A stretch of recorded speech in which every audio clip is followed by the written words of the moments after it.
Good evening, ladies and gentlemen. We have an issue for you tonight, and we're going to get deep with it. Why, do you ask? Because this is webisode 31 of the Deep Issues podcast. It's day 5372 in the search for Tim Chevalier. I'm your host, Josh Houslander. With me, as always, producer extraordinaire Adam Hernandez and Deep Issues expert Ed Zaharsky. How's it going, Deep Issuers? It's going a lot better now because I just saw the Pistons beat the Grizzlies 193. They were down like 57-38 at the half, and they need to win these last two games if they want to go to the playoffs. Do they? Does this get them in, or do they have to win the next one too? I think they have to win the next one too. Okay. I mean, they have the destiny in their own hands. Right. Just because they're in as of right now, but. Different show. So if you're right, yeah, we don't want but yeah, we're. Sorry, I'm just surprised that they actually. I'm surprised they actually won. It's all good. We're here in Detroit. We're all Pistons fans. So sorry to spring that on you, everybody. But yeah, all right. So if the Pistons win that game, they're in for sure. But then there's a chance they could get in. They could back their way in. There's one more game. I gotta see. I guess it depends. I don't know what their magic number is right now, but. It depends what the Heat and Hornets do the rest of the way as well. So. Right on. Well, tonight's deep issue that we will be covering is Operation Mockingbird. Now, when you type Operation Mockingbird into your Google box or into YouTube or into other search engines, it's instantly going to say Operation Mockingbird, and then conspiracy is going to pop up after that word. But this isn't really a conspiracy. We know that the only conspiracy behind it is whether or not it's still happening right now to this day or this very second. But we know that Operation Mockingbird was a real thing. That's not a made-up name. That's not a made-up anything. That this is something that happened and was exposed in the many, many years ago, over 40 years ago. I think technically the name might actually it's referred to as that, and it was a thing. I don't know if internally they actually use that exact same name, but. It's a thing, regardless. Oh, okay. I thought that Operation Mockingbird was something that a CIA agent had revealed at some point, but I could be wrong about that. And it very well could be. I don't know if in the church report, if it officially was ever referred to as that. So as we know, it's 2019, and you'll say, when did this begin? I guess is the question. Well, when did we find out about it? We found out about it in 1975. Through a congressional hearing. That's when it became common knowledge. But according to those hearings, we know that it has been going on since the 1950s, actually, since the Eisenhower administration. And we also know from that congressional hearing conducted by, I can't remember his name, Senator Frank Church was the guy that conducted the hearings. We know from that 1975 congressional hearing that starting from the 1950s, they had at least 3,000 people in the journalism industries on the government payroll, on CIA payroll, and that they had at least a 1 billion, that's B, billion with a B, in 1950s to 70s money. It's a lot of money. Yeah, $1 billion budget.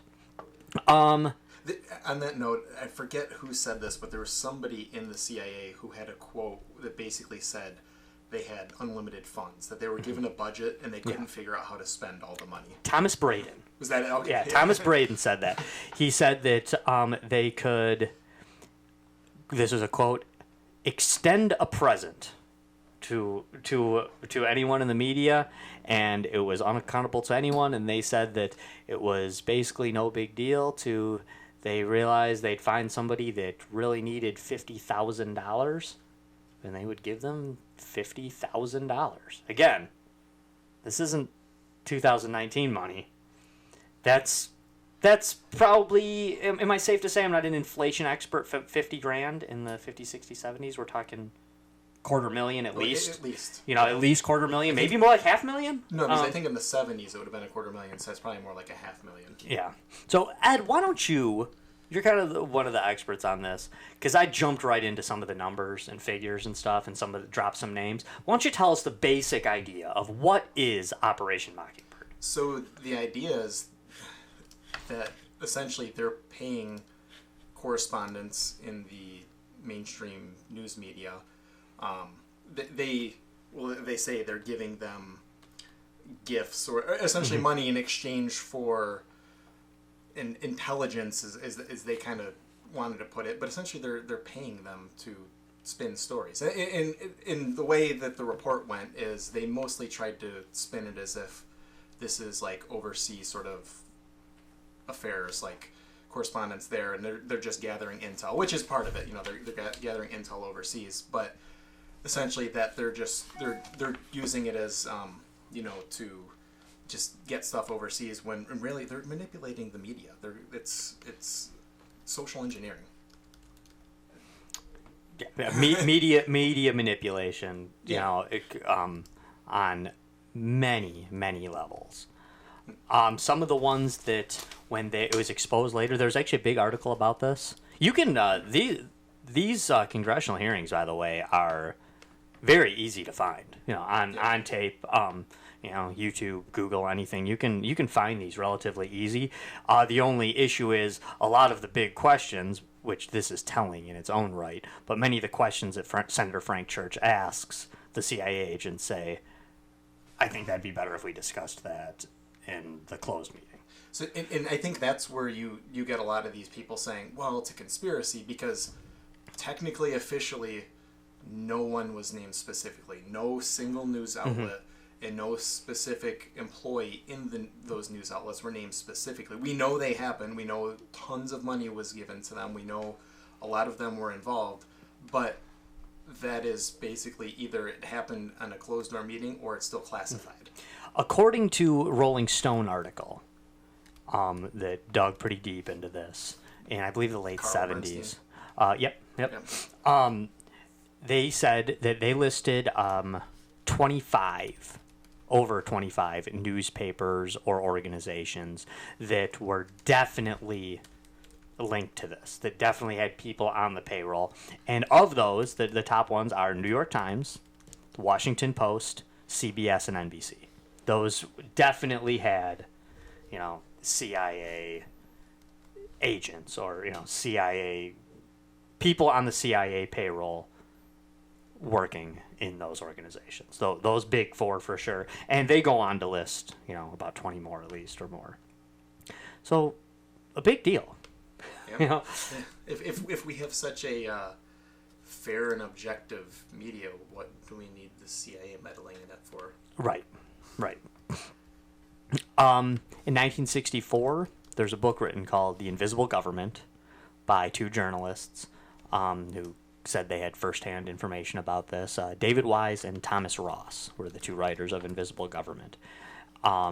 It talked about the CIA buying people out, but it also highlighted a lot of CIA failures. The CIA planned to buy out every copy of the book. That was the CIA's plan was, okay, oh crap, we can't have this out there. We're just going to buy every copy of the book. But Wise and Ross and the publishers caught wind of that, and their reaction was basically like, wow, that sounds great. We'll just have a second edition. You're really going to buy every copy of our book? That's great. That's great. We'll be a bestseller, and we'll make a second edition. So the CIA decided not to, and instead tried to run some disinformation saying like, oh no, that's overblown or or whatever. Okay. So what exactly, I guess the main question that I immediately ask myself is, how many people do you guys know? On the left, on the right, how many people do you guys know in your life that talk politics or talk about the news or talk about their views, and the things they say are simply mimicking what you hear on CNN or Fox News or NPR or from Rush Limbaugh? 99.9. I mean, you guys, Adam, you're with me on this, right? I mean, how many people do you know that you just, they say something and it's like, that's exactly what Rush Limbaugh said on his show yesterday. Like word for word. You're quoting what he said. All right, So that's you're one of them. No, I'm kidding. Like that's exactly what NPR reported yesterday. Like word for word, you're just saying what you heard on NPR. You're just saying what you heard on CNN. You're just saying what you heard on Hannity's show on Fox News last night. Not only do they know this, and that's part of the reason why this is a thing, but they know that if every single source were exactly the same, that it would spill over to something else, and they would lose some people, which is exactly why you have something like, say, Fox News. Now, obviously, anybody who's listened to me on this and knows me knows that I tend to be fairly conservative on that side of things, but Fox News is just the controlled opposition. Yeah. That's where you catch everybody else on the other side. Right, and the thing that I like to point out is, okay, are they both controlled by the CIA? I would venture to say yes, probably. Mm-hmm. You know, I would say that they both have. It doesn't mean that every single person that works for them is controlled, but I would venture to say they both are. But let's just say, for argument's sake, that only one of them is, and I don't care which one it is. Only the CNN, MSNBC crew is, linked, or only the Fox News side is controlled. But what, in essence, would go down with this is by only controlling one side, well, because you have, in essence, split the country in half through bipartisanship, supposedly, or through polarization, the parties and the government and the media have purposely split the nation. We are completely polarized, about 50-50 of the voting people. Don't, count all those crazy people that don't vote and who vote third party, who are actually a hell of a lot more people than they like to give credit to. Or the dead people voting. Right. But they have polarized the country into basically 50-50. So by only controlling one half, well, simple supply and demand will make the other side just as biased, but the other way. Because, say they're only controlling CNN. Well, or they're only controlling, we'll say that they're only controlling the right. They're only controlling the right-wing side of it. Well, by supply and demand, the other half of the country isn't going to want to hear that crap. So the other part will come in. It's actually that simple. It'd be like them saying, it would be like something is controlling only the production of pickup trucks. Well, then you don't really have to control the cars, because it's safe to say that the people that don't like trucks are just going to buy the cars, so then they're shifted into that other segment and forced in there. It very well presents the false dilemma, logical fallacy. Mm-hmm. There are two options, left and right, except the two that presented to you are completely wrong. So people just, they inherently, people, are, even though they tend to be lemmings and are controlled, they realize at some level that they're being lied to. And so they say, well, here's my two options. This one's wrong, so the other one must be right. And they go to that, and so they trade one lie for the other. Yeah, exactly. And to prove how much people in the news media, and actually many of the people that just follow one side or the other in the news media, to prove how backward they are in so many ways, is that we have these two parties that have set ideas for just about everything, every issue out there. But how come you never find anybody, and you used to see this occasionally in the news, you used to see somebody that was a Democrat but had a couple of views that lined up with Republicans, and vice versa. But you never see that anymore. So the question I always ask is, what does opposing abortion have to do with supporting the war in Iraq? What does being a firm believer in the Second Amendment have to do with opposing healthcare? Opposing socialized medicine. What do they have to do with each other? And the answer is, ideologically, philosophically, very little other than your tribe, your party, your half of the polarized duopoly has set views, and you better get in line. You better conform. You better fall in. And this, to me, is an issue. How come you have these really smart guys, supposedly, very successful men and women, who have made it into the world of journalism and media? Because we're not talking about people writing for, the Iowa City Tribune. That's a made-up paper, by the way. We're talking about the people that have climbed through the ranks and are on national television every night. Well, part of it, and what part of the investigation that Carl Bernstein did, and what you can gather from other people, the people that they paid off in the media. So it's not like they went to NBC and said, okay, there's 2,000 people on your payroll, or you're going to hire 2,000 CIA agents and we're going to infiltrate you. You don't have to involve everybody in the conspiracy, quote unquote.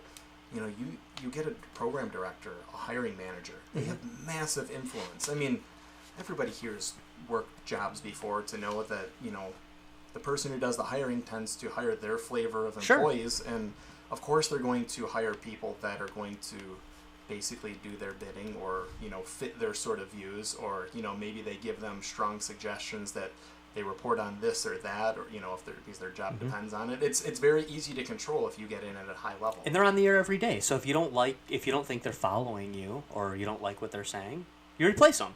Yes, they're very replaceable. Yep. One name for sure is Sig Mickelson. He was president of CBS. From 1954 to 1961. And he said when he jumped in 1954 that the CIA was very well established already. That when he got there in 54, it was already there completely, and that they just said, okay, you're going to play along, right? And he did. He did. So this is a guy who was there for 7 years, the president of CBS, who completely acknowledged in essence, their business partnership with the Central Intelligence Agency. No one has ever basically... what's strange about the CIA with this, they have never denied this, really. They've refused to give particulars because they cite that it's national security. But they've never said that they don't do this. No, in fact, there's a quote by George Bush after this report came out. I don't have it in front of me, but it was something along the lines of, we're no longer going to pay journalists anymore, which basically is a full admission of they were paying journalists. They had sent people to go work for these agencies and claiming, hey, we did that, but we're not going to do that anymore. That's a full-on admission. In that same interview, he went on to say, we're not going to openly pay people to do this anymore, but we're still going to offer journalists an opportunity to get intel from us. So he's basically saying we're going to continue. Yeah, we're going to stop giving them monetary funds, although it never was defunded. No. They never, the money is still there. He said it in a way that basically was almost like they're not going to do it. Like, they still could. Right, so in essence they're saying that we'll still give certain journalists the intel if they're only going to give it to the people that are going to report the way they want to report. Yeah. If you take the intel and then turn around the next day on your television show or in your newspaper article and criticize the CIA, well, guess what? You're off the list now. You're not going to be part of their little game anymore. They'll give it to somebody else. They'll give it to somebody that will report the way they want them to report. Yep. We know that this is true in newspapers, in television, in radio, and if they are still doing it, which again we have no evidence to show that they aren't still doing it, well, social media just makes their job just so much easier. Yep. I mean, it really does. I think there's plenty of pretty easily available evidence that they still do it. I mean, one example of many just in our lifetime that we all experienced is the Iraq War. Does anyone still believe that there's weapons of mass destruction somewhere in Iraq that Saddam was going to use to wipe us off the planet with? No, and that was pushed for years. I mean, for years. I mean, and there were sources out there that basically disproved it before the war started, but you saw zero opposition from any mainstream sources. Zero. Well, there are weapons of mass destruction in the Middle East, but it's not in Iraq. It's in Saudi Arabia, and the U.S. sold it to them. But that's not what was told. Right. I mean, I know. Okay. I'm just being a dick. Yeah. but I mean, the point is, it was 100% we wanted to go to war. Oh, no, you're... And we could not have gone to that war and had such public support if it weren't for the manipulation of the media. No, I mean, you're right, and it's, I mean, wars equal ratings for, large media companies, and ratings equal dollars. Same thing with the government and government contracts for war, and just up and down the line. It's just, I mean, all the pieces were put in place there for. I think it actually goes a little bit deeper than that, even though, and. Well, this is the Deep Issues podcast, so. But because there's a current event with Venezuela that shows you very much why this is, and we've talked about this before, but it goes back to Federal Reserve notes. Oh, our entire economy is basically a big giant Ponzi scheme. If you haven't, heard about this, going back and listen to that episode. But essentially, it's an unsustainable system, and the way that the U.S. sustains it is. We bully the entire world into using Federal Reserve notes, which is the only way we can print the shit out of the money just endlessly without it causing the system to crash. Mm-hmm. And so we have military bases everywhere. And if anybody decides, and this generally works with oil because it's such a major commodity, but in the case with Venezuela, hey, they tried to make some trades with China for, for gold and oil, and oh, what the fuck? All of a sudden, we need to spread democracy down to Venezuela. No, you're right. You're right, Ed. And this is something that Josh and I actually touched on last week. That it's always so convenient. It's always such a coincidence that the United States' issues around the world always tend to be in places that are very, very plentiful in oil supply. Yep. And It's always under the guise that, we're spreading democracy, we're freeing the people. If that's the case, there's plenty of people in Central Africa that are living under dictatorships. Mm-hmm. There's tortured, raped, terrible things going on around this world. North Korea, another place that all of a sudden the United States is buddying up to. But in all fairness, too, even before the Trump administration was here, the United States still didn't do jack shit about North Korea. No, they didn't. In fact, I'll even give a touch of kudos to Trump for attempting to do something about the situation in North Korea. I don't even really like what he did. But I'll give him something. But the bottom line is every single military conflict that is garnered around the world by the United States under like I said, that guise of freedom and democracy is in places that have oil. Right. No, Adam, I completely agree with you. And, for decades, when the three of us were growing up and before and after, for decades we heard about the terrible human rights in China. Well, know what? I get that you can't go to war with China. There's 1 billion people over there. They're a powerful country. Those people keep coming over that hill for 20 years. I get that. They quadruple our population. And they have nukes. But everybody hates North Korea. Kim Jong-un is, according to what they tell us, him and his family that have been running that country for decades are lunatics. They're nuts. Terrible place to be. Terrible place to live. Just torture, rape, you say the wrong thing, you get silenced. They don't even hide it. So then you're supposed to tell me, if that's the case, and China doesn't like it, and the U.S. doesn't like it, Britain doesn't like it, Russia doesn't like it, all these people that don't agree on much of anything. Watch a UN meeting. These guys can hardly agree what color the sky is, but they all agree that North Korea is terrible and terrible human rights. You know what, then? What did you build all these militaries up for? Do something about it. Do something about it. If you really care that much, that's like, I'm somebody who likes to mind my own business. I truly do think that you should mind your own business.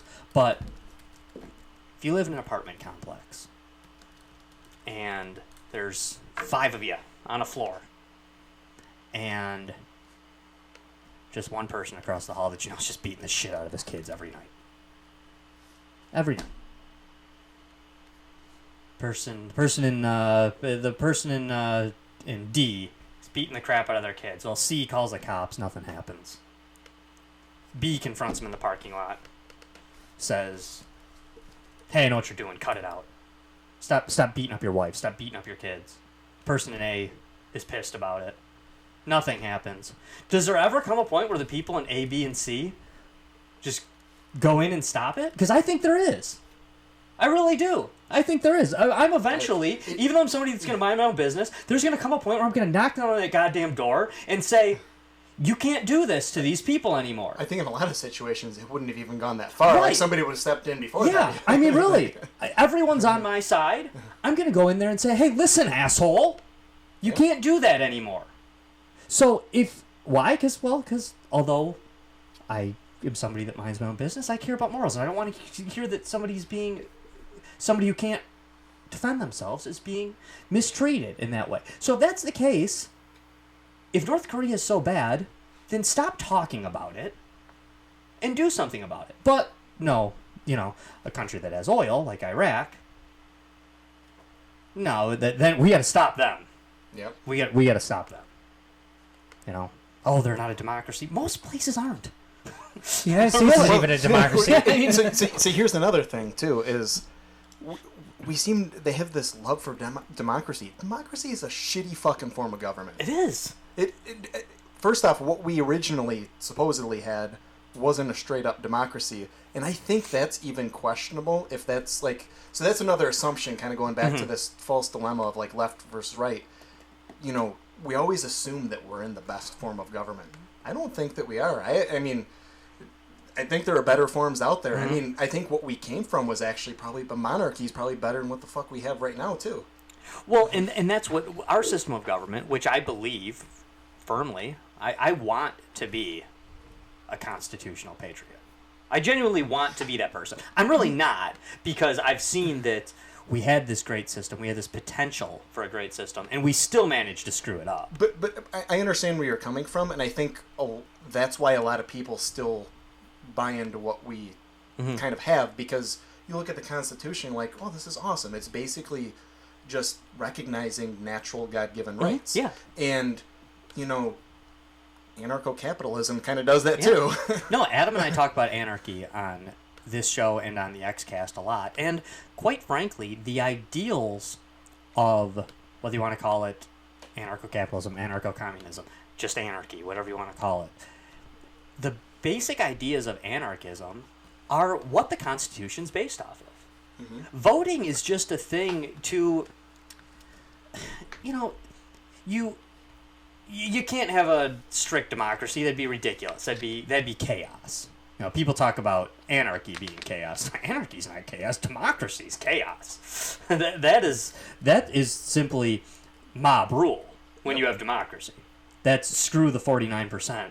And why would you want to spread that to other countries? Right. I mean, that's what democracy is.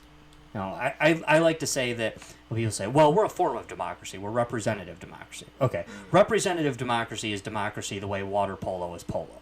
Right. Okay? I mean, it's a very different thing. We're the worst of both worlds, democracy, socialism, basically.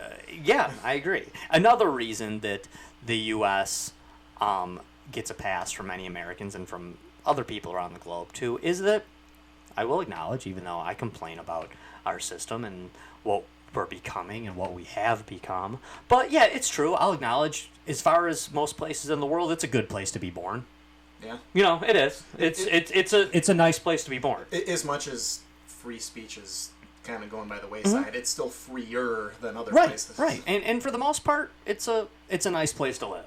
No, it still is. It Yeah, still is. I mean, it still is. It's There's some other nice places to live. But there's certainly a lot of shitholes in this planet. yeah, there is. There really is. But so, on this point of kind of government, I think ultimately one of the reasons for Operation Mockingbird is, as I mentioned before, is social engineering, because essentially it's promoting this and in many ways destroying family in promoting the state by, I mean, things that we've talked about before, like mentioned, you know, in the feminism podcast, how there are a lot of ties from feminism to the CIA, but also to the media in all of this warmongering and all this sort of social engineering. What's happened in the last half a century is our state has grown exponentially and the families have been disintegrating. Yeah. And it's just given them more and more control. And, you know, I know Adam kind of feels this way about you and I sometimes, Ed, but just to show that, you know, that we aren't just anti-left here, you know, that we're this isn't just about opposition to left-wing ideas, because yes, the media for the most part is leftist and liberal, but no, in Operation Mockingbird we see that when journalists were being sent to Vietnam, journalists were being sent to Iraq, journalists were being sent to Panama, places like that, that conservative journalists are handpicked. People who are going to be rah-rah, look at the U.S. go. Yep. You know, that those are the type of people that are inserted into those situations to show it. So the question I ask is, you know, we're all making assumptions here about things we know. We're all talking about the things that we have seen proven wrong that were told to us, but do we know the things we think we know? I mean, do we really know any of this stuff? I mean, we know that there was no weapons of mass destruction in Iraq because we were told that they were, and then when they didn't find them, then the news media did a 180 on us and flipped, and now Bush lied, people died. You know, then it was this whole new rhetoric. History, it was this rhetoric like, oh no, we were all lied to. It's like, well, we only believe the lie because you told it to us. You know, because you came to us under the guise of, we know the truth because we're so smart and we do all the research. And we understand that you had a job from 9 to 5. And that you come home in the evening and watch the news and you expect to get it from us. But we did the due diligence. We did the homework. We rolled up our sleeves and got down and dirty, and, you know, we found out what was true about this, and, oh, but that wasn't true. So now, this is the truth. Well, you've done nothing, the media's done nothing but show us that we can't trust them, and then the only thing we have to go off of on how we should distrust them is how they tell us to distrust them. So it's the same people talking to us. Another question I would have, and we can, you know, jump back to that if you guys have something to say, but, well, here, I'll say this. Okay. Most people in this country will tell you, there's going to be two things I'm going to say here that both start with most people in the country. People in the country will tell you that they distrust the media. Polls will show that in like the late 70s, early 80s, that about 72%, roughly, from the ones I've seen, 75% of Americans would say that they believed the media. They trusted the media. Now, in, you know, 2010s area, we have the polls say that about 40% of people in America trust the media. Now, I call bullshit on that. I don't call bullshit on the poll. I actually believe that poll. I believe that poll. I call bullshit on the people who are answering the poll. Because there's 60% of the people saying they don't trust the media. Well, I don't believe you. You say you don't trust the media, but you're still trusting them every day. You're still watching it. And I feel that this is a duopoly fallacy in work. People refuse to believe. They believe that Operation Mockingbird is true. They believe that the media is lying to us. They believe that the media can't be trusted. But they refuse to believe that it's not just the other side that's lying to you. No, They refuse to believe that. People will tell you, "Oh, you can't trust Fox News. You can't trust Fox News. You know, they're liars. They're conservatives. They're terrible." And then those people that watch Fox News every night will say, "You can't trust NPR. Oh my God, they're ridiculous. They're pathetic. Oh, it's just a mouthpiece for the left wing." It's like, no, you can't trust either of them.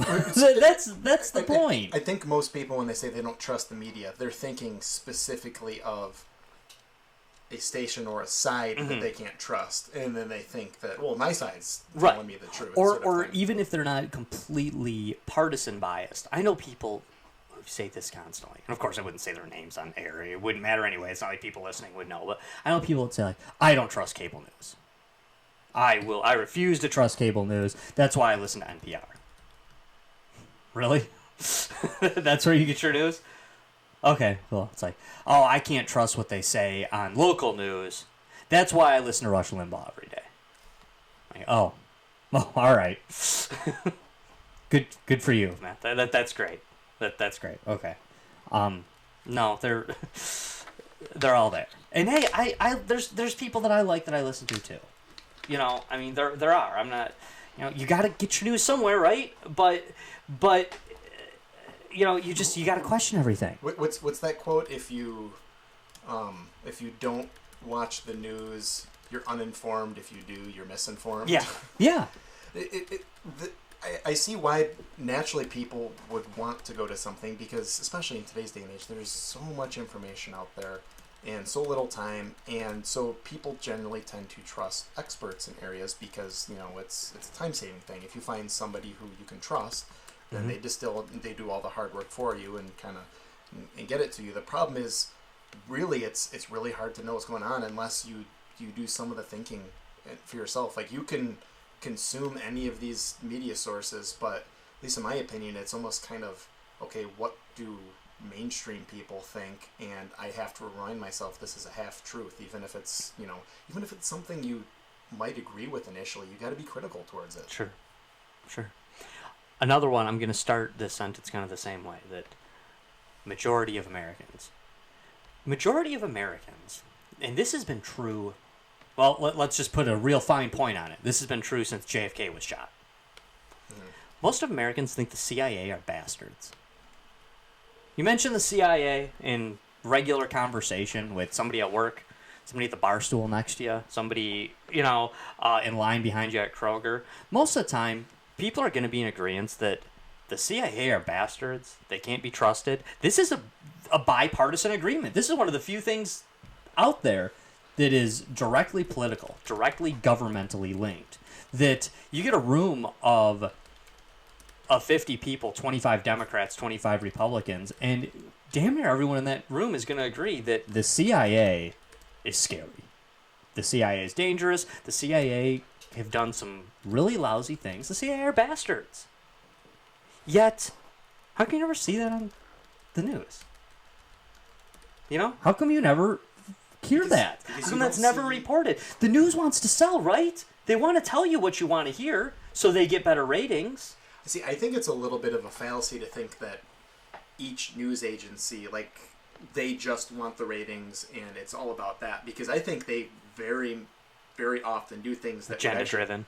Yeah, it's not for their ratings, but yeah, it's for the agenda. Like, they would kill ratings to push the agenda, and that's partly because it's coming from above. It's for a purpose. It's not for the moment. It's not for Thursday night's ratings, but it's for what we need to push forward with. And they can get past some of that too. You know, they could have shitty ratings for a while, and things will swing the other way, and they'll start getting good ratings again when it's their turn to bat. The cable news stations are living proof of that.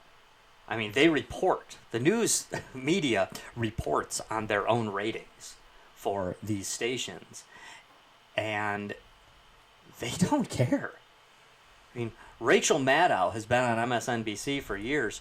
Her ratings suck. Nobody watches that crap. It's on there. The ratings are actually pretty good. They're pretty lousy, man. MSNBC actually does pretty well. They get slaughtered by CNN and Fox No, they News. don't. No, they don't. CNN's coming up third on most nights. Well, It's Fox. then, It's Fox News, MSNBC, then CNN. Yeah, and Fox News is always ahead of them for normal reasons because they've split the market on the other side.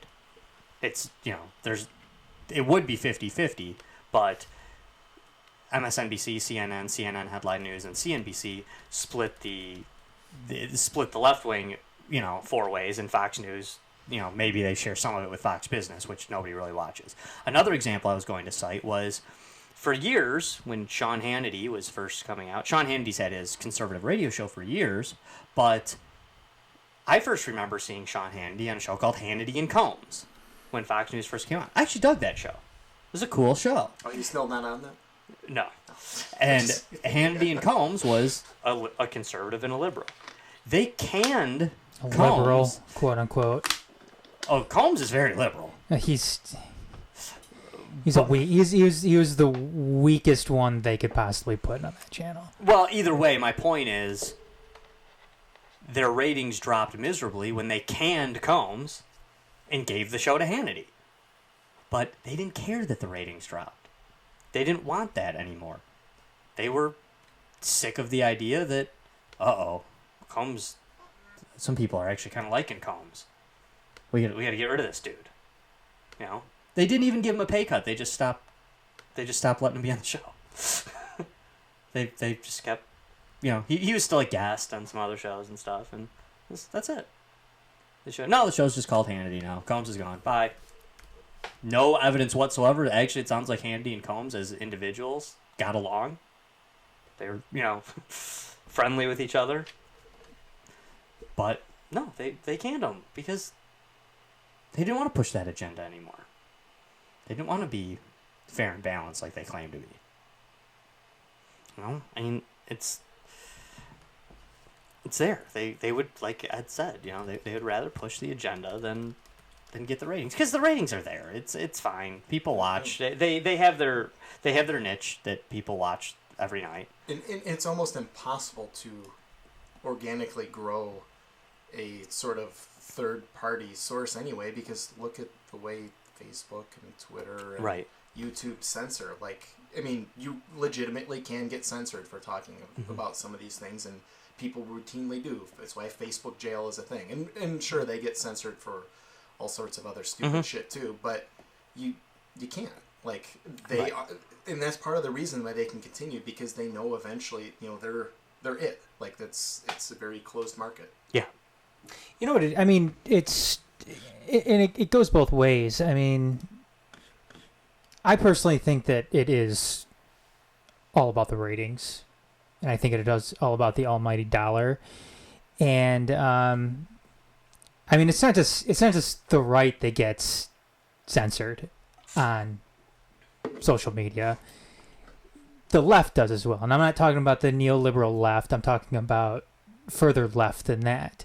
And it's sidestepping here a little bit. It's funny because neoliberals and neoconservatives are they have more in common than they That's been may the last think. 3 decades. Yeah, they have very, very much in common than what they initially might believe. You could take the last 4 presidents and interchange them, and you'd have the same. Right. One of the podcasts I was listening to on YouTube, they were talking about Venezuela and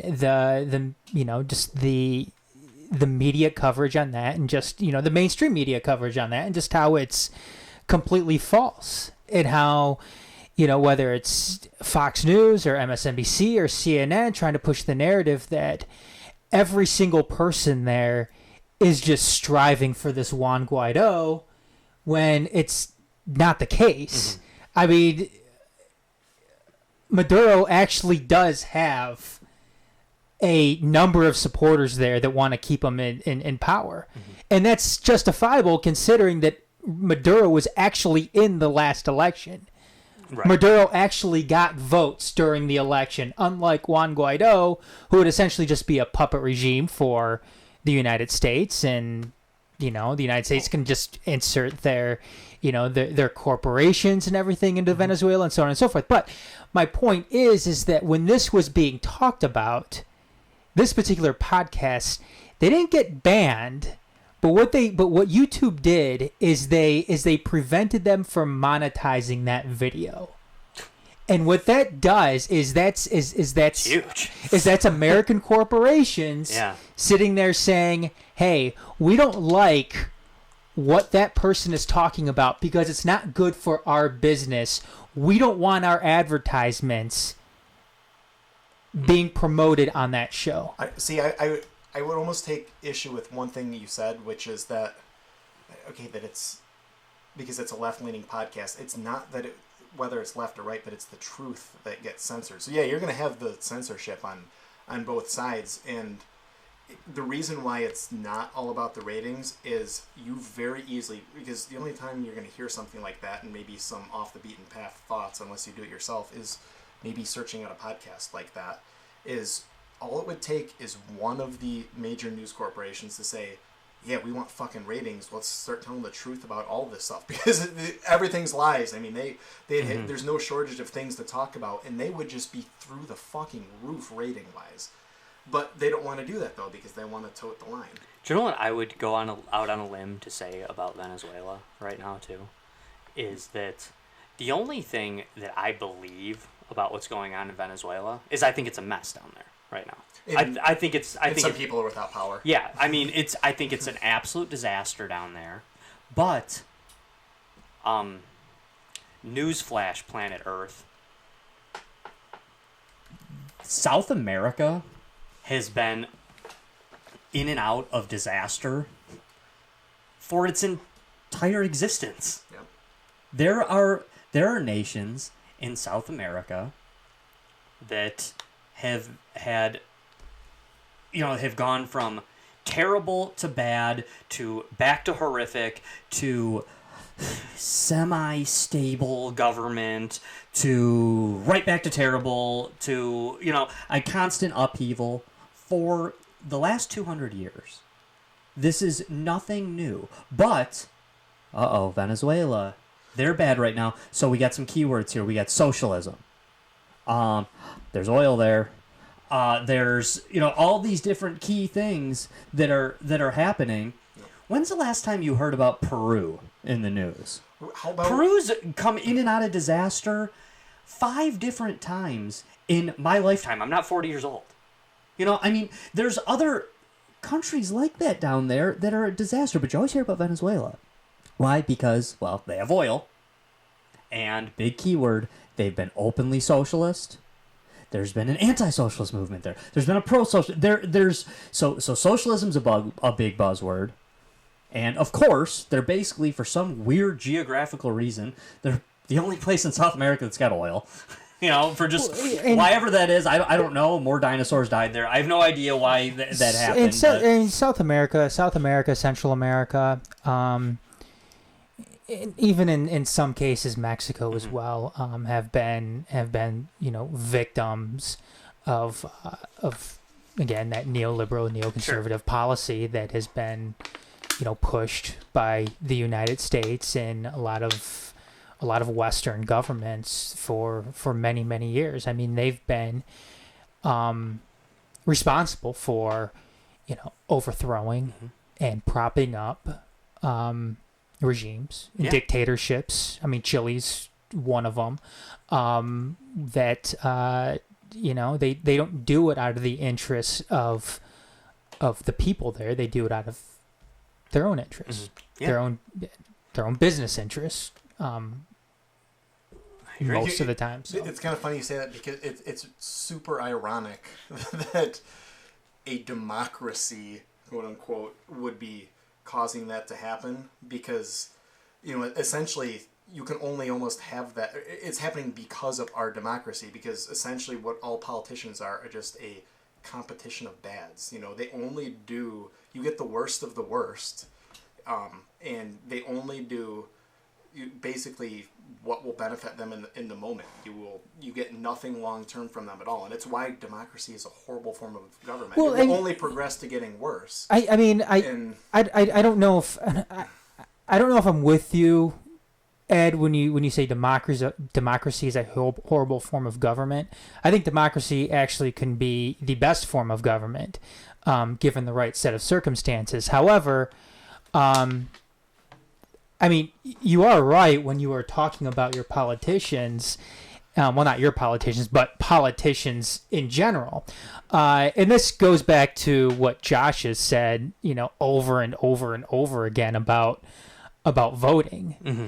and how voting really does absolutely nothing in the grand scheme of things. Because if you're voting for one person and not the other, well, when it all comes down to it, when that one person gets into office, they're basically going to be towing the line of again, centrist, neoliberal, neoconservative politics. Mm-hmm.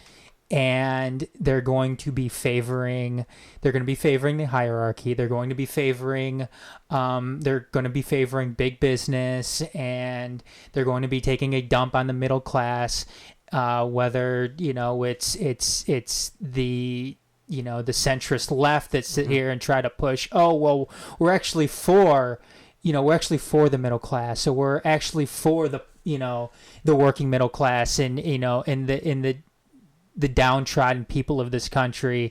Or if it's going to be the right who are going to be, no, we got to sit here and prop up the military and give more and more money to the military and go and push, military intervention in some of these other countries. It's all basically the same, because it all basically wraps around in the same basic idea of just trying to push their own interests, which are basically one of the same. But that's maybe this is a topic for another show, but that's essentially the point that I'm making, is that I think democracy is always doomed to fail, because maybe the right set of circumstances, it works for a century or two under the right circumstances, but you're always going to eventually run into that. Mm-hmm. You essentially have, especially when democracy is, some short-term elected official, they have a very short, it essentially, in economic terms, it creates a very low time preference. So, I don't think, Ed, that I don't think you're necessarily going to circle around to what you believe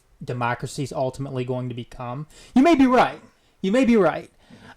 I think the bigger problem, though, with a true democratic government is going to be other non-democratic governments around them trying to take them down and trying to overthrow them, because they're going to see, and it's kind of like what we see in North Korea. I mean, North Korea, the people there are in the black because their government doesn't want them to see what is actually happening on the outside world. I think that kind of goes to show with this as well. I don't think that governments around the world are going to want to see a true democracy form, because that's something that people are going to ultimately want and ultimately push for, and it's not good for the people in power's own self-interest. Except the last century shows almost the opposite. You went from, there were tons of monarchies to essentially you have some form of democracy in most first world countries, and those are the countries that are knocking down the non-democracies and making them democracies. I mean, I think you have to worry about the democratic countries. To paraphrase Alexander Hamilton, he said that democracy is the worst possible form of government. It's also the only one that's even remotely fair, is what he said. Another Alexander Hamilton quote says that the tyranny of the majority can be just as oppressive as the tyranny of an autocrat. And that's true as well, which is why when these representative democracies pop up, you're supposed to have a system of rights that can't be taken away from the people. You can't vote away somebody's freedom of speech. Which is why the Constitution... You can't vote away somebody's freedom of privacy. It's supposed to be the ideas behind the Constitution. Even the Magna Carta in its jumbled, 800 years of nonsense is, tries to parlay that into, I mean, that's what the people were screaming in 1215 when they put up the Magna Carta was, hey, the king can still be in charge. That's fine. I mean, a lot of people think that, like, oh, the monarchy in England is just a figurehead because the Magna Carta. No, the Magna Carta happened in 1215. the monarchy became a figurehead like 100 years ago or less. That's not the case. Or 120 years ago. It was just saying like, hey, you can still be in charge, but we got some rights here, right? And when it comes to democracy, I support democracy in some ways. I think it's good that people elect their county sheriff. That to me is democracy that's just. I think it's right to elect a congressman through districts. I don't have a problem with bicameral state houses. I don't have problems with these. But where here in the U.S., where we've gotten away from the Constitution, is we've taken things and made them, taken things that have elements of democracy and tried to make them more democracy-like.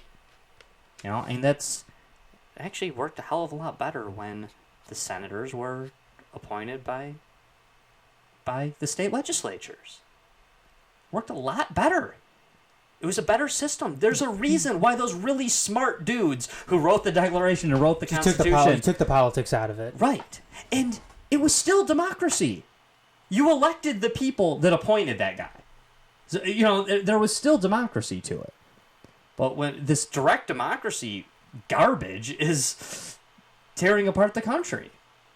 I mean, now let's vote for the judges. Now let's vote for this. Now let's have a primary. I like primaries because they're fun, and I like to cover them, and I like to talk about them, but primaries suck. All it did was solidify the two-party duopoly. Can we just cut the bullshit and say it's anarchy? Yeah. No, I mean, and so am I.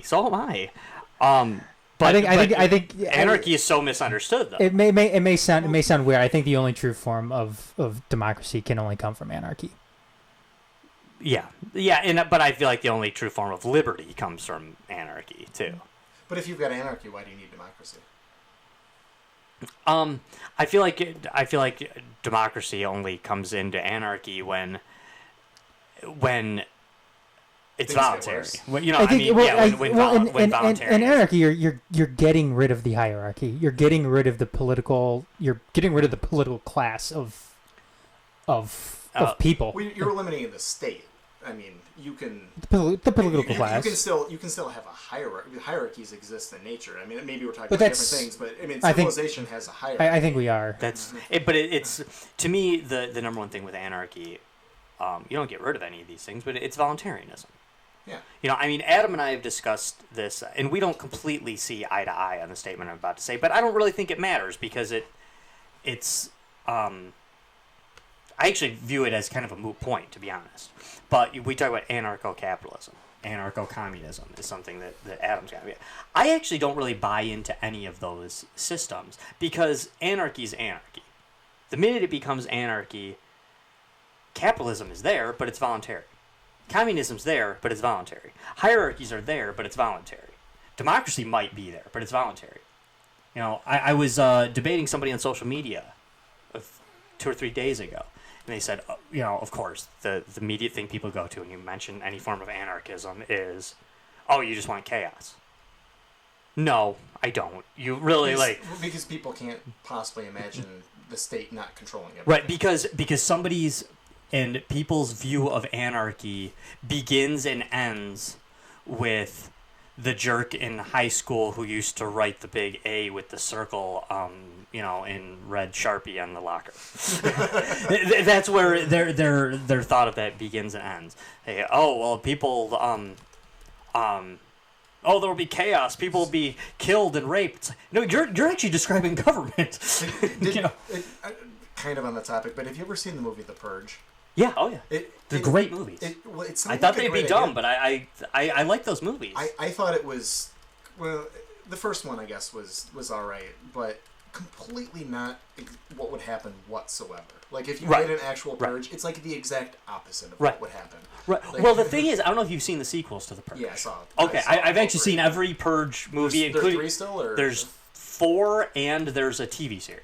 Oh, okay. I haven't seen the 4th or the TV series. I've but- actually seen everything they've had, but they get into aspects of it where the Purge is manufactured. The Purge is.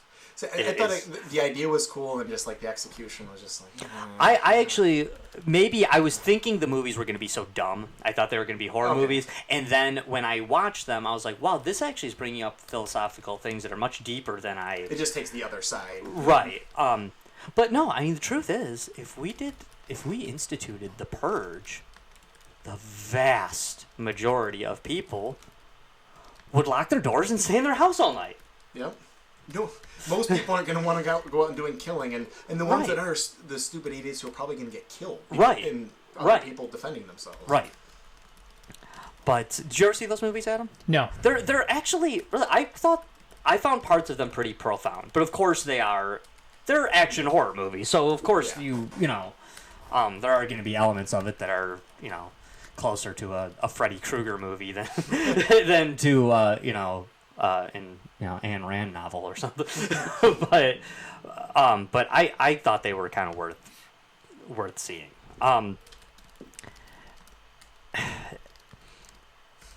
I guess I guess we shouldn't stay on the anarchy thing too long because it's not really the topic, but I do feel like it kind of lends itself to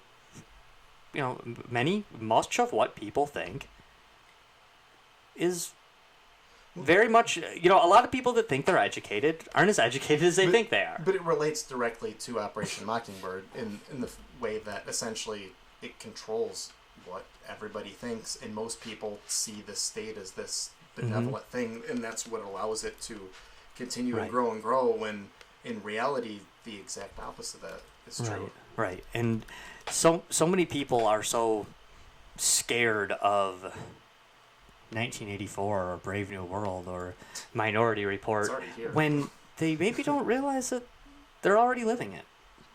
Idiocracy. Yeah.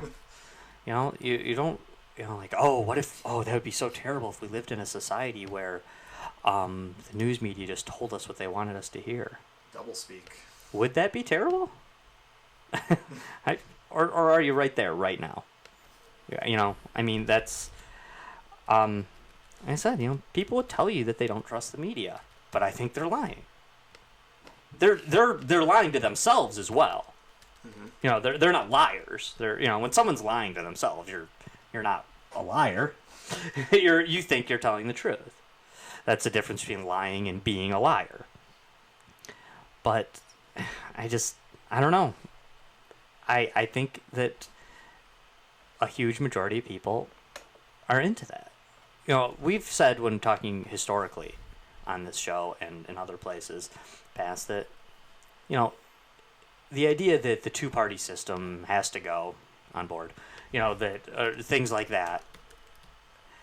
But then you'll say, well, the United States has always been a two-party system. There's truth to that. There is truth to that, that the United States inherently reverted to two parties almost immediately. And even in places with parliamentary systems where other parties exist, well, then a coalition government always has to be changed. And really, it's just two sides. There's just some smaller parties that jump in and shift. But with the introduction of primaries in the progressive movement, in my opinion, this is when we solidified the two parties that we have. You see, we used to be a two-party system that had a chance for third parties to rise, and they did. And when they did, we never had a good, strong third party, but what would happen is that third party would rise, one of the parties would die, and then those two parties would take over. We had the Federalists and the Democrat-Republicans. Federalists died out, gave rise to the Whigs. The Democrat-Republicans died out and gave rise to the Democrats. So now it's the Democrats versus the Whigs. The Republicans formed. They didn't become a third party. It killed the Whigs. And then you had those parties, those parties actually were fluid at first and had an opportunity for motion. But now our current Democrat Republicans, still those same parties technically, have just morphed with the times and solidified their power structure. And you can't solidify that power structure unless they're in bed together. You know, I've always said, to me, the Republicans hate the Libertarians more than they hate the Democrats. The Democrats hate the Green Party more than they hate the Republicans, because that's a threat to them directly. They want to shut that down. They do not allow those to take over because they know that there's only room for the two parties. And they don't want it to be one party. They don't want to win. They want the opposition between those two and their power structure. It also shows that they're one of the same too. Right. Exactly. I would almost argue it doesn't matter how many parties there are. If everybody started knowing the truth and the media wasn't such a shit show, we'd probably gravitate towards that, whatever it is. And I mean, it's evidenced by hundreds of speeches given by Republicans and Democrats over the last 20 years that basically, when Barack Obama says something, Republicans hate it. When George Bush or Donald Trump says the exact same thing, like word for word, the exact same thing, Republicans like it. When Donald Trump says something, Democrats hate it. When somebody from the Bush family says something, Democrats hate it. Hillary Clinton says the exact same thing. You go back, Bill Clinton, sitting president of the United States, said the exact same thing. Democrats loved it. Republicans hated it. The exact same thing. I mean, immigration is a great one. Well, pretty much anything. Immigration, gun control, abortion, for God's sake. You know, I mean, things that you think are completely one-sided, you know, that are established positions from these parties. No, that's like they cheer it when, you know.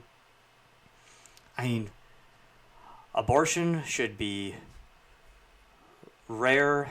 What's the quote? Abortion should be. I'm trying to think of it's a Bill Clinton quote talking about how it should be rare and going down and, you know, should hardly ever happen, if at all. And if you heard it, you'd think that a Republican said it.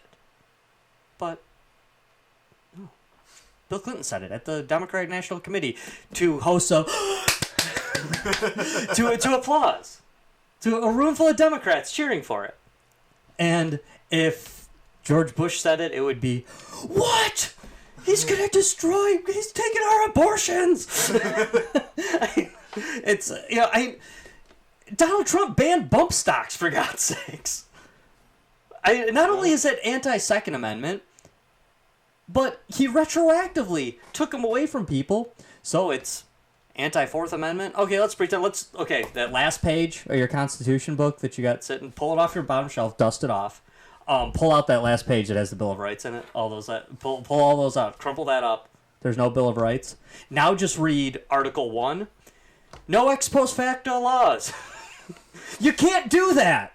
Even Even if you revoke the Second Amendment, which is technically legal, you know, you get the states to agree and 2/3 of Congress, you know, all this stuff. You amend the Constitution, say Second Amendment. No, it's gone. Nope, still unconstitutional. You can't take away something that the government already told you was legal. When you bought your legal bump stock, back when they said, yeah, bump stocks are legal, they're cool. That's neat. It's just a fun little gun toy. You can have that. Republicans agreed. Democrats agreed. The NRA said, keen. You know, and everybody was on board. And now, you know. I mean, if Obama banned bump stocks, it'd have been like, oh my God, every redneck let's fire up the pickup truck, Betty. We going to Washington. We can't handle this. Now Trump does it. And it's just, oh, take mine first. Bump stocks are dumb. Well, anyway. even in all fairness, too. I mean, even on the other side of things, I mean, it's a tough pill to swallow for liberals too when they're presented with the fact that up until this point right now, Obama has bombed far more countries than Donald Trump has. Way more. I mean, I think Obama's bombed 7 countries Oh my God. during his presidency. Killed tens of thousands of Muslims. And I'm sorry, just 1 second. And Trump right now has bombed. Let's see, he's bombed Syria. I mean, who hasn't bombed Iraq? Yeah. I got a couple myself. I mean, Afghanistan is, but I mean that's 3. I mean, Obama deported more people than Trump so far too. yeah, but Obama was in office for 8 years. Right, yeah, at that he point. might. But Trump he very was, well might catch him. yeah, and pass but him up. Obama was referred to as the reporter in chief. Yeah, he was. I mean, The reporter-in-chief. and he was referred to as Obama too. So I mean, it's again tough pill to swallow for liberals. I'm sorry, go ahead. You're right, Adam. You're 100% right on that stuff. That's the manipulation right there, though, is having the opposite side, because you've got this false dichotomy. That's how you work towards the Hegelian dialectic, is that you basically have the opposite side move it like that. Right. That's all. That is the point completely. And you can't. I mean, you can sit back and pretend like that is just this enormous coincidence, or you can be like most logic-minded, reason-minded, and wisdom-minded people believe that there's no such thing as coincidence, and that is manufactured. That's manufactured by the parties or the media or whomever. If there's somebody you want to blame or somebody you don't want to blame, fine. But it's there. It's happening. I mean, it's definitely there. Another one too. We just want to throw out some absolute hypocrisies from the two parties. Okay, the Democrats want to tell you that cops are bad. It's open. I mean, I remember this being a common theme. It's open season on young black men for cops, and the Republicans, no, we have to obey the cops all the time. The cops they're so integral. The thin blue line is what keeps this country together. Then they scream, we have the Second Amendment. Who the hell do you think enforces the gun laws, geniuses? Really? Who do you think enforces the gun laws? It's the cops that you love. And then so the Democrats will tell you that guns are bad. Only cops should have guns. The cops are out there killing all our young people, and the Republicans will tell you, guns are good. We all need to protect ourselves. Moulin Love, come and take my guns, pry them out of my cold dead hands. Yay, cops! Cops are the best. These are our two parties right now. It's another false dichotomy. Yeah. It's like, wait, what about option 3? The cops aren't out there killing everybody, but yeah, we need less of them too. Right. So, I mean, I know we're kind of going in circles here, but I hope people are getting some good info out of this stuff. Another thing that, and I know we're trying to, kind of close up here, but another thing I think is really important pointing out in the Operation Mockingbird world is it's not just with the nonfiction stuff. It is, and I'm trying to use this cop thing and the gun thing as an interlude into this to segue into this part of it here. I know you're not supposed to point out when you make a segue on the show, but I did it anyway. It's not just the nonfiction stuff. It's not just the news, the opinion shows, and the supposedly non-opinion shows. It's the fiction shows. It's the fiction books and the movies in Hollywood. That we know that there are CIA plants in Hollywood. We know that the CIA pays things. We know that movies are made and the CIA has a form. When Animal Farm. Sorry, not Animal House. Animal House is good. When the Animal Farm movie was made, the CIA helped produce that movie to make sure that it wasn't just anti-totalitarian, but to make sure that there was a distinct anti-socialism and anti-communism message in it. To show that, Animal Farm is you can argue, when you read the book, it is an anti-communist thing, and there are definite corollaries to characters being Stalin and Trotsky and Lenin. But they made sure, the CIA, and again, this is not confirmed, this isn't a conspiracy, the CIA had put money, helped fund that movie to make sure that we weren't just criticizing Stalin and Lenin and Trotsky for being totalitarians, for what they did. That the communism in the ideology is what's evil here, not just the fact that, you know. And I like to always say, you know, is Hitler evil because he's a fascist? No, he's evil because he killed 6 million Jews. Is Stalin evil because he was a communist?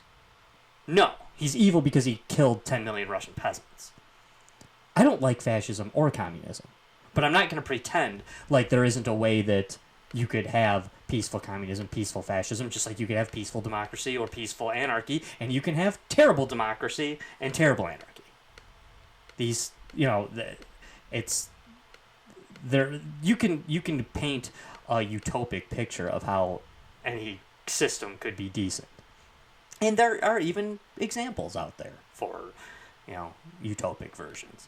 There are fiction versions, and there are a few non-fiction versions. But those are harder and harder to find because the world's been a shit show for, you know, thousands and thousands of years.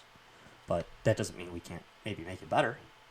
But the fiction shows I want to point out is, like, what are like the top TV shows that you just can't get away from?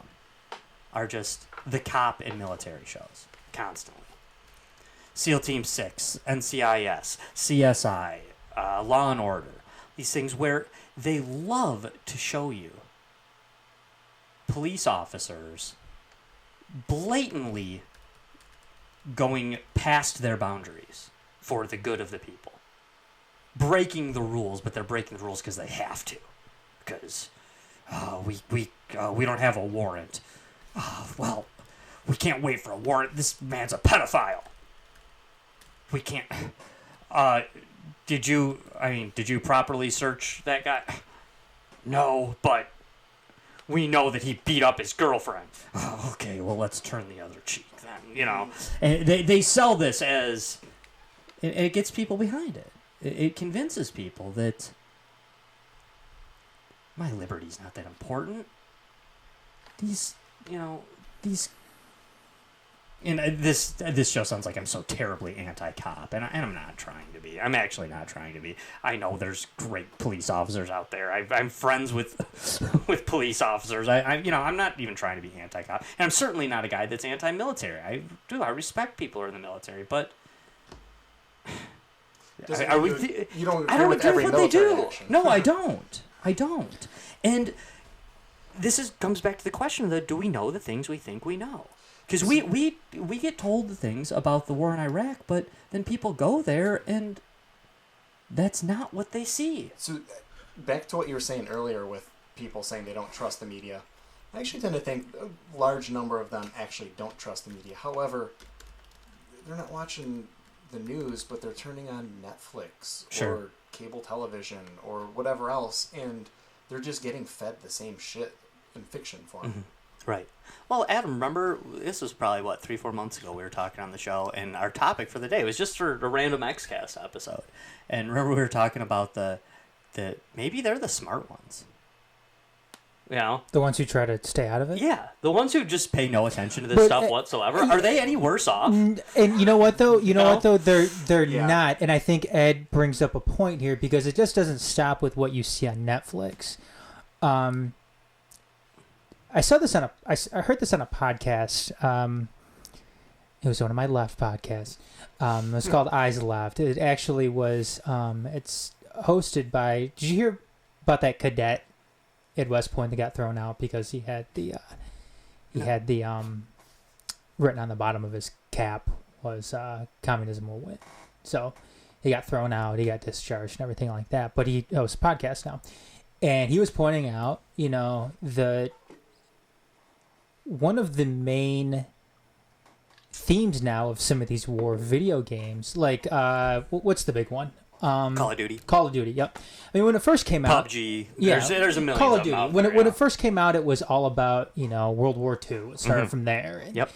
Kind of going through the decades here, but now they only focus on modern warfare. Mm-hmm. And is that just a tool to the uninformed or the quote unquote the ones who don't care, the blissfully ignorant? Right. is that a recruiting tool now for the military to? So when it comes down to it. So when it comes down to it, hey, you know what? You can go and live out this video game. Not only will you be able to live it out, but you also get the GI Bill out of it too. Mm-hmm. You'll get paid to do this. You'll get an education for it. Right.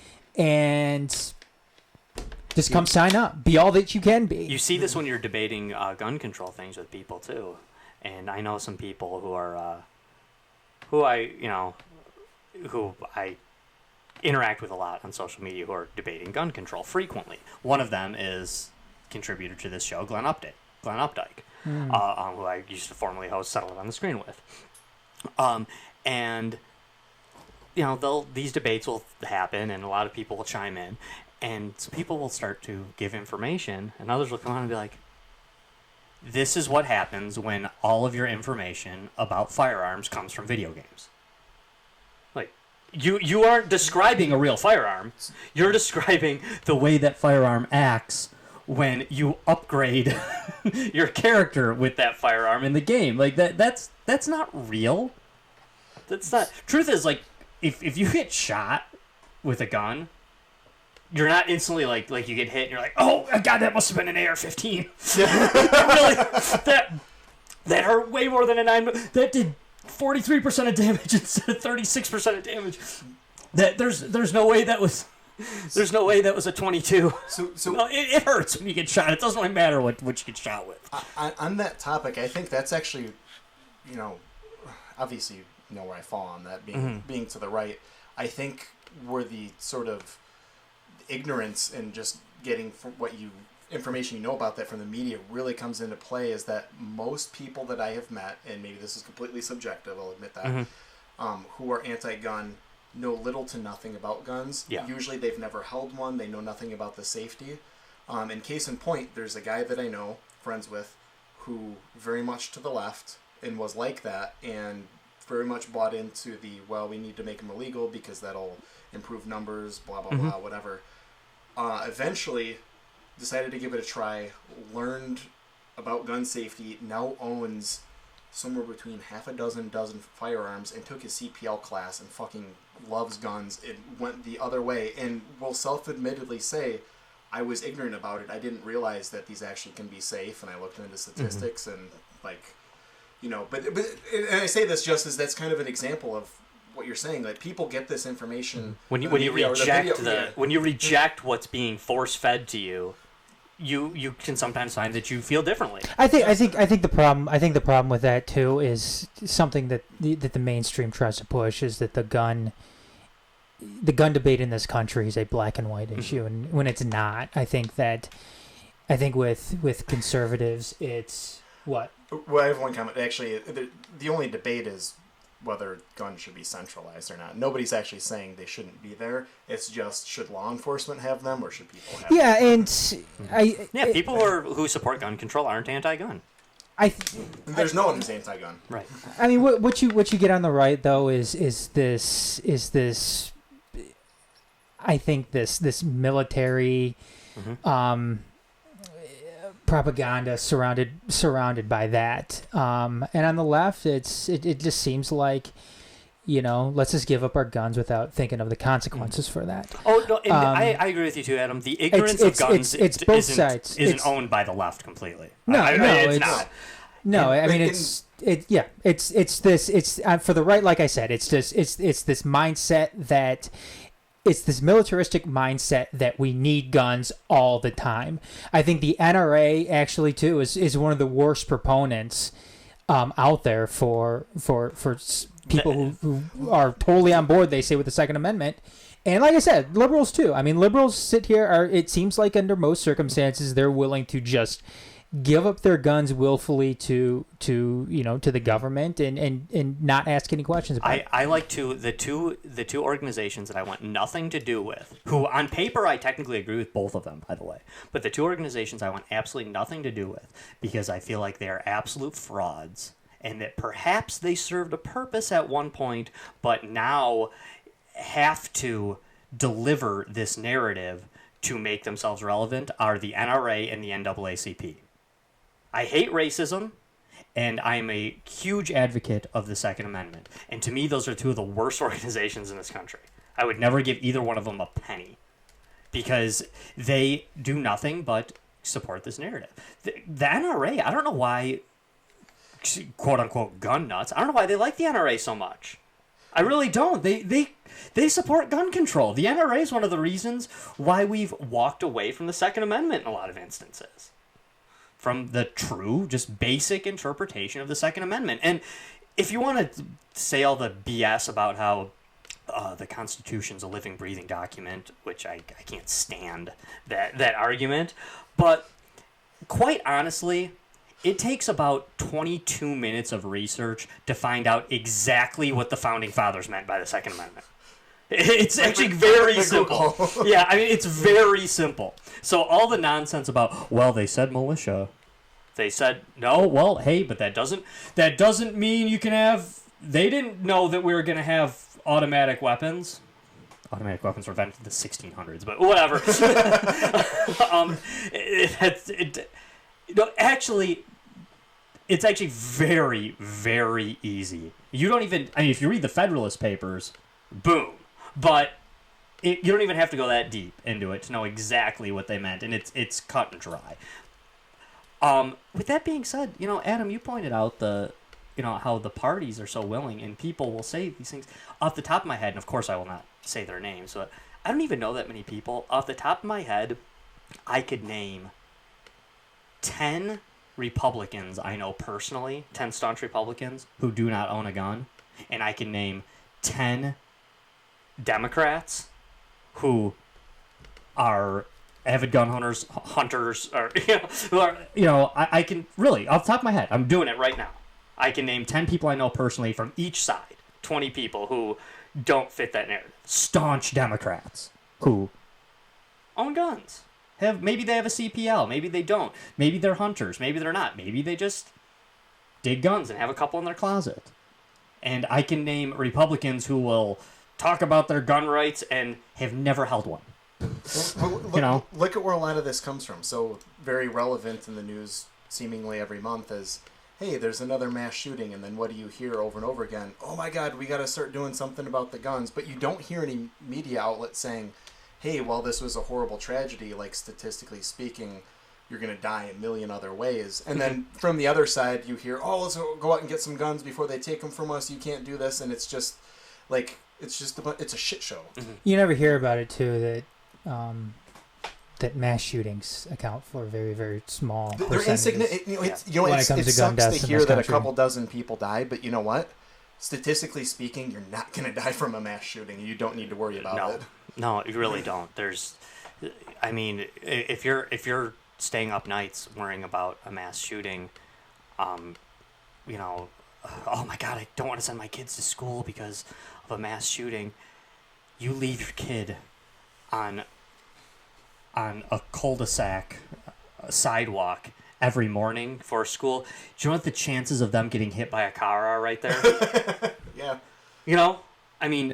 Oh my God, somebody's texting and didn't see the bus, so then they swerve at the last second to miss the bus and take out 3 kids. That is so much more likely to happen. You're more likely to, if it's a gun death, it's going to be probably somebody you know with an unregistered gun that's going to kill you. Right. And both parties, both parts of the media, both the left and the right love to play with their statistics. Oh my God, do they love to play with their statistics. When they talk about gun deaths in America, take away suicides and people shot by cops. That suicides are where it's going to... the suicide's a huge one. But take away suicides and people shot by police officers who may or may not have deserved it. That's not necessarily an anti-cop thing. No, there's plenty of cops who very legitimately will kill people. Right. And again, you want gun deaths? Remember on POE, Politics of the Empire, a few weeks ago, and I know we should be wrapping this up. Remember Politics of the Empire, we had Dorf telling us that it's impossible to fight the government with these guns. Again, which one is it? Are do we need to, take all these guns away, or can you not really can you not really affect anything? And you see tell that to the Viet Cong.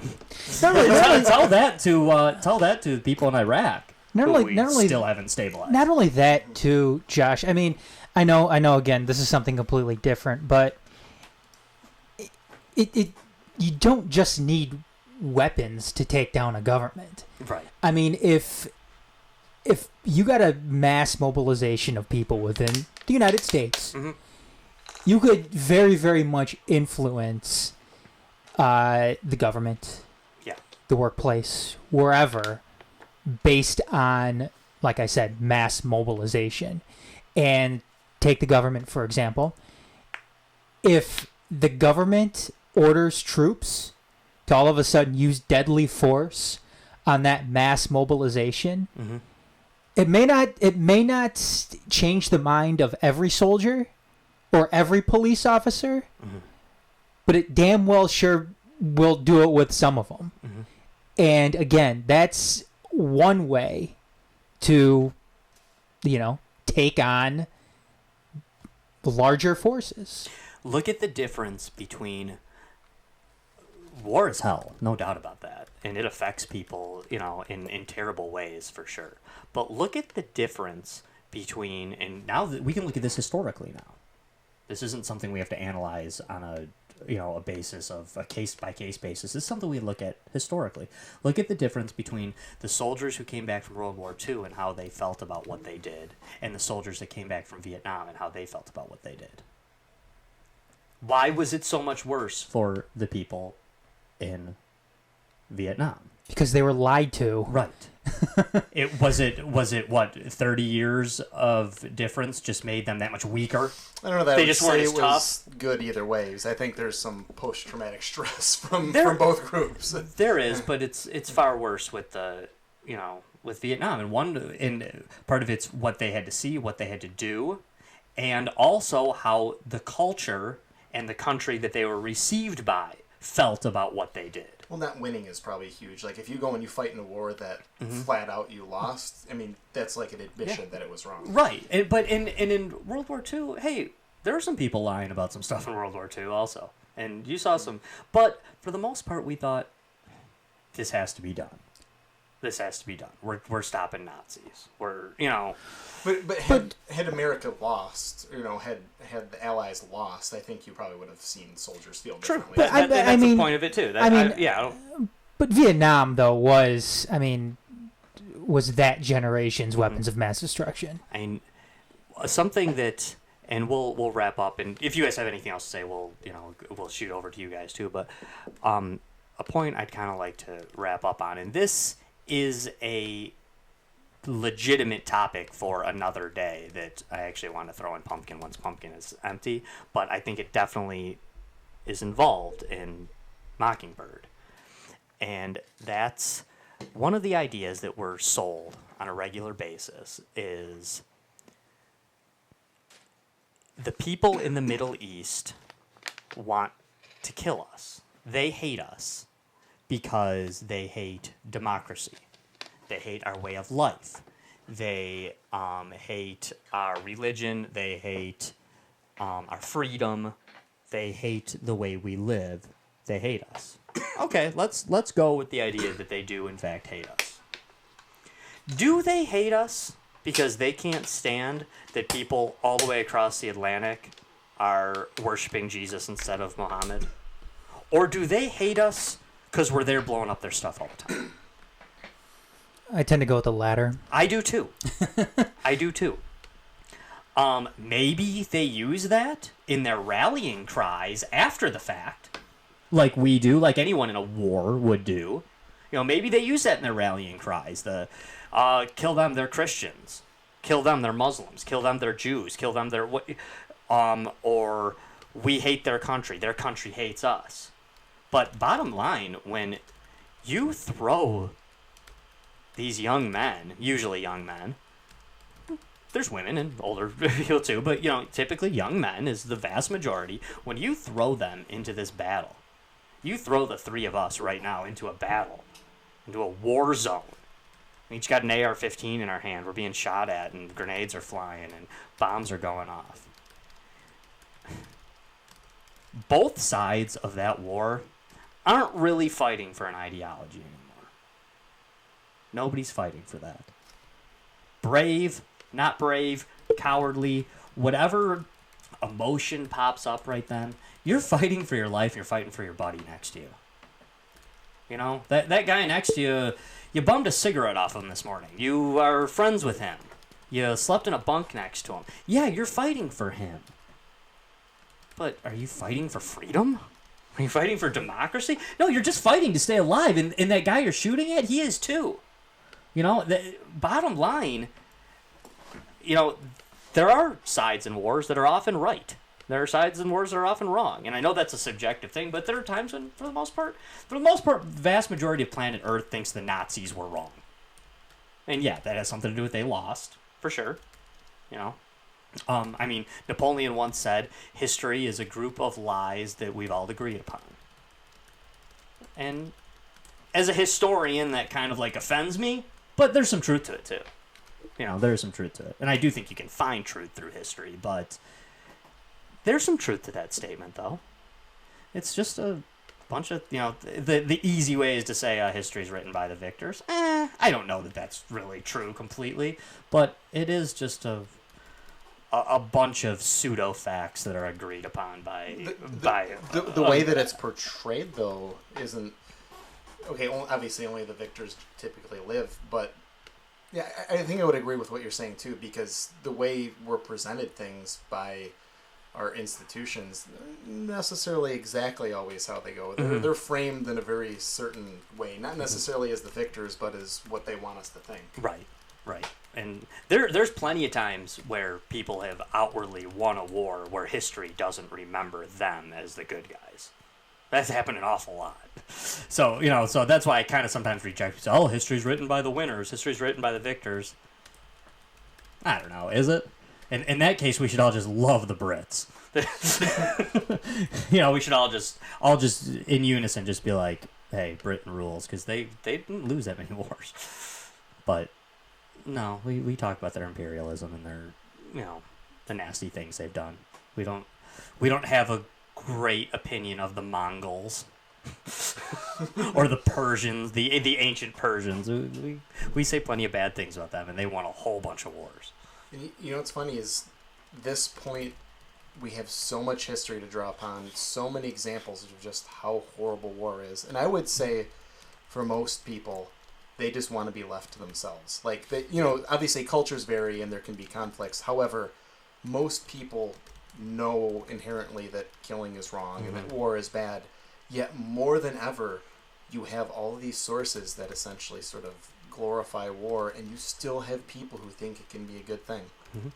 And hey, you know, we all know that President Eisenhower tried to warn us of the military-industrial complex when he left, and President Eisenhower is remembered as a fairly good president who did a lot for peace on planet Earth, but he set some things in motion, and the media was a big part of that, selling those ideas to the rest of us that this needs to be done. When I don't know, you know, not sure that how much of that was true. So I don't know, you know, final thoughts, Adam. I'll kick it to you. I don't know. I think it was a good discussion. Obviously, I don't think that this is. I know we usually go around and talk about whether or not we actually believe this or not, but I don't know if there's any reason for us to do that, since this is something that has been proven to be true. Maybe not in every literal sense, but yeah, it's fact. There is plenty of fact to this. But I'm glad we talked about it tonight, and you guys were mentioning before about, you know, people being pulled one way, you know, in one direction when it comes to when it comes to the political spectrum. And if, people knew more than what they knew, then that would probably be very much the case. Or if they weren't, glued to mainstream cable media all day, that, they may be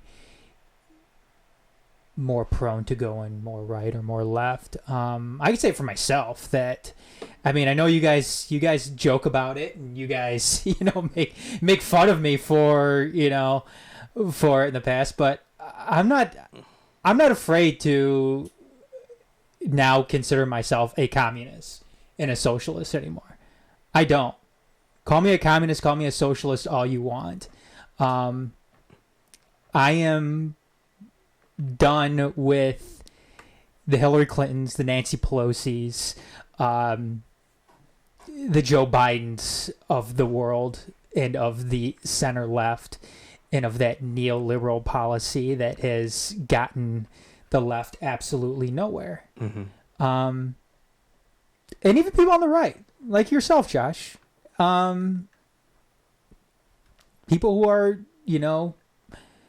going more towards, Rand Paul or, Justin Amash, who are more of the, two more mainstream, further, right. And I'm not talking alt-right. I'm talking libertarian, sure, right? I don't blame you. Yeah, I don't blame you for that. That's what I've tried to tell people too, and most people don't even get the reference. But I'm not going to the right. I'm going south. Yeah, I'm going to a libertarian aspect completely. I've always been a kind of a libertarian guy, but I embrace it fully now. Mm-hmm. I do. And that's fine. I embrace communism. Yeah. There you go. Not that there's necessarily even contradiction between being a conservative and being a libertarian, depending on how you're looking at it, because there's obviously left-leaning libertarians and right-leaning libertarians too.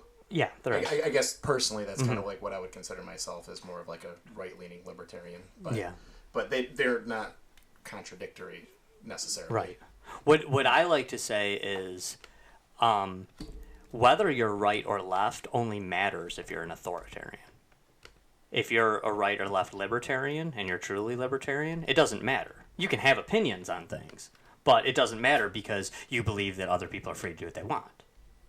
So, you don't want to infringe on somebody else's right to be that other person. I don't care if somebody's on the left, as long as you don't care that I'm on the right or on the south or on the whatever. That it does. Everyone, I like differing opinions, as long as somebody doesn't. That's. I guess of course I don't have problems with somebody who is gay, but I'm not going to become gay. You know what I mean? That's not me. You've talked about it in the past. I wish I could. I wish I could. My track record with women shows that if I could be gay, I would, but that's not. I'm not wired for that. But Ed, any other final thoughts? No, I don't think I really on Mockingbird, or just that I don't know if there's anything that I haven't already said, really. I think it's a good topic to kind of get off on other topics because it relates to so much. It's not everything, but it's a very key piece of just how everybody's essentially been brainwashed. Yeah. Yeah. No, we certainly have been. We certainly have been. Adam brought it up with him, kind of saying that he's like embracing communism more. And I don't completely agree with the way Adam defines communism, but Adam is very intelligently in the past and will continue to do so in the future, has defined his version of communism and why it's good. You do a very good job, probably better than anyone I know, of talking about the difference between state communism and things like that. You do an excellent job with that. Thank you. And but you can see that with somebody like you, who, although you're a free thinker, you had to break free from the brainwashing of what they told you communism was. You had to break away from that. And that's, when I believe that's true with anarchism too.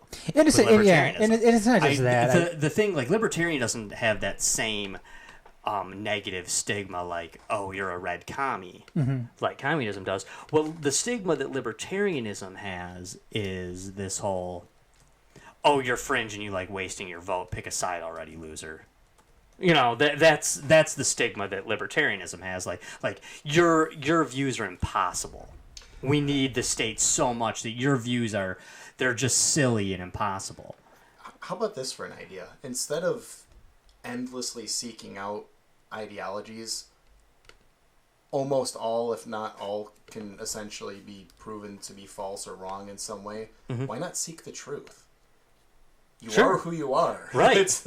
And, you know, your opinions and your knowledge of things will be formed by what you know. So if you seek the truth, you'll be closer to whatever that is. Yeah. Yeah. Trust me, it was very difficult for me because I want, like I've said many times, I want to be a constitutional patriot.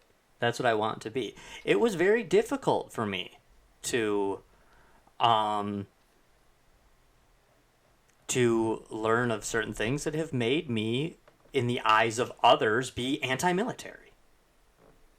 I'm not anti-military. I don't want to be anti-military. I know people who are in... My grandfather was one of my heroes. You know, I mean, Marine, fought in Okinawa in, you know, World War II. You know, I mean, an absolute hero. It's hard for me to, you know, voice opinions that others construe as anti-military, anti-police. But, hey, I'm seeking the truth. You know, I'm doing what I can to seek the truth, and sometimes the pills that are hard to swallow, to use, you know, Adam's line from earlier, the pills that are hard to swallow are sometimes the only ones that work. They're the best ones. You know, it's easy to do research and find out you're right. No, it's you know, why every good study basically, you know, somebody else tries to prove it wrong, and in the process of trying to prove it wrong, they prove it right. Mm-hmm. That's you right. know, if you seek an echo chamber, you're never going to improve Right. yourself. I mean, I kind of say the same thing. Like, so I'm a fairly right-leaning guy. A year and a half ago, I became vegan.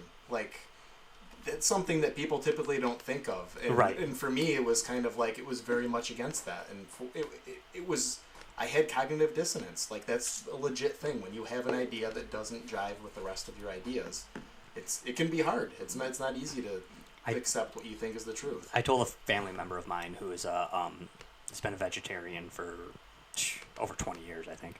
A while ago when I ran into her, I was actually at a funeral, but we were just talking afterwards, and I mentioned that I did a podcast on veganism and vegetarianism, and she kind of looked at me and she's like, "Oh God, I'm not going to want to listen to that," you know, because it's me she's talking to, and she knows me, and we're close, and she knows me well. And I said, "No, actually, believe it or not, on the podcast that night, I had a vegetarian who's on the left, a guy who I kind of view as a progressive who eats meat, a libertarian who eats meat, being me, and a vegan who's on the right." And she said, "Oh, really? Well, maybe I'll check that out." You know, and because, yeah, it's not the thing you immediately assume. And I like to always say that if somebody tells you 3 of their views and you can guess how they're going to feel about the next 3, then that's a boring person. But hey, when it comes to Project Mockingbird or Operation Mockingbird, I believe it, and I believe that it's still taking place right now. And I believe that it runs deep in a lot of ways. And I think that people should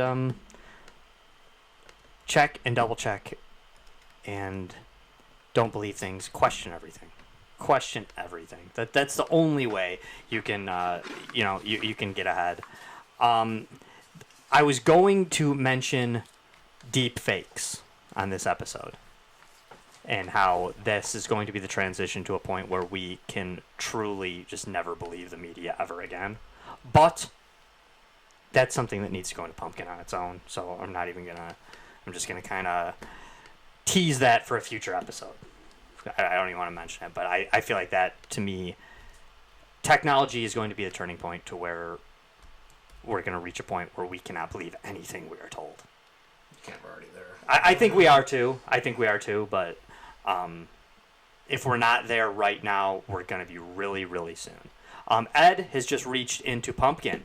He handed it to Adam, and we are going to announce what the next Deep Issues episode is going to be, which will be when, Ed? It will be April again. 30th. April 30th. As you know, we do this show the 2nd and 5th, if possible, Tuesday of every month. This month does have 5 Tuesdays, so we are going to do a second one this month. And what did he draw from the Magic Pumpkin? Ed drew. Get the paper open. Here we go. I didn't even know this one was in there. Interesting. Satanism behind conspiracies. Ooh. I like this. I love this topic. Satanism behind conspiracies. Okay, excellent. That is going to be a fun episode. I feel I want to do that right now. I want to just start that right now. Getting the occult in there. Yes. Okay. No, this should be a good one. Satanism behind conspiracies on April 30th. God, I don't remember that one being in there. Do you think Pumpkin generates new ones while we're not looking? I think it might. Even though this looks like whose handwriting is that? Is that yours, Ed? No, that's mine. That's yours? Mine. Yeah, that's mine. Oh. See, I don't remember putting that in there. No, I put it in. Yeah, I think Pumpkin may have the same handwriting as Josh, though. Yeah. So,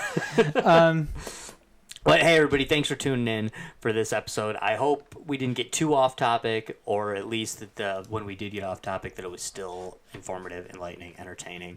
We will catch you next week in this time slot for XCast, not Deep Issues, where we will have members of Bill Grogan's Goat, a pretty cool rock band that I had the pleasure of meeting a couple weeks ago. They are going to be live in studio with us next week. If you're a music fan, definitely check that one out. Thanks for tuning in to Deep Issues. We'll see you on the XCast, and we'll see you back in Deep Issues on April 30th. Thanks for tuning in. bye for now.